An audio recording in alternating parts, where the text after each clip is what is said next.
Hello guys, good afternoon. For today's video, pumunta po ako kanina guys sa may plaza po ng Villa Iloilo City.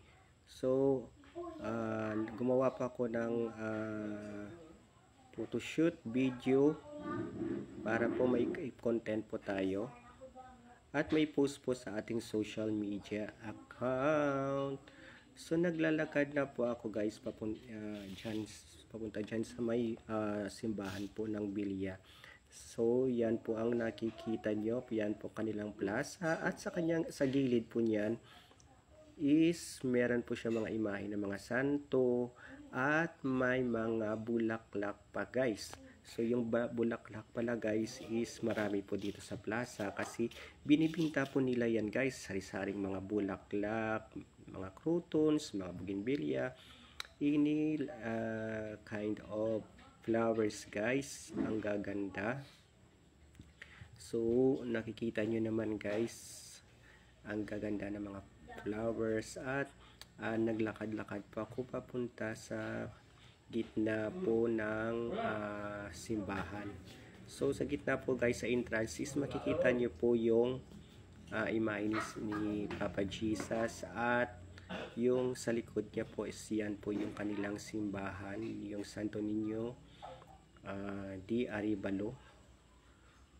Yan po ang kanilang simbahan guys. And naglakad-lakad pa ako sa kabila banda, sa left side.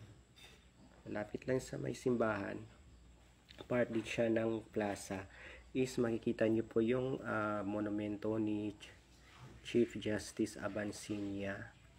So ginawan po nila guys ng monumento. So mayroon po dyan nakalagay sa ilalim yung kanyang pangalan, yung history, yung mga details. So pwede nyo po siyang basahin. At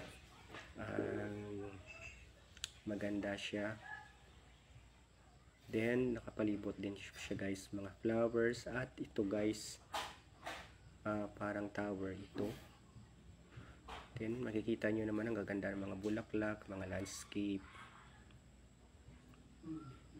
So ayan guys, green na green talaga. And makakapture mo yung langit, yung simbahan. Ang gaganda guys ng pagka-capture ko dito. Then naglalakad-lakad po ako, papunta na po sa kabila guys. So papunta na po tayo sa ni Rizal, sa kanyang monumento. So ayan guys, ito po yung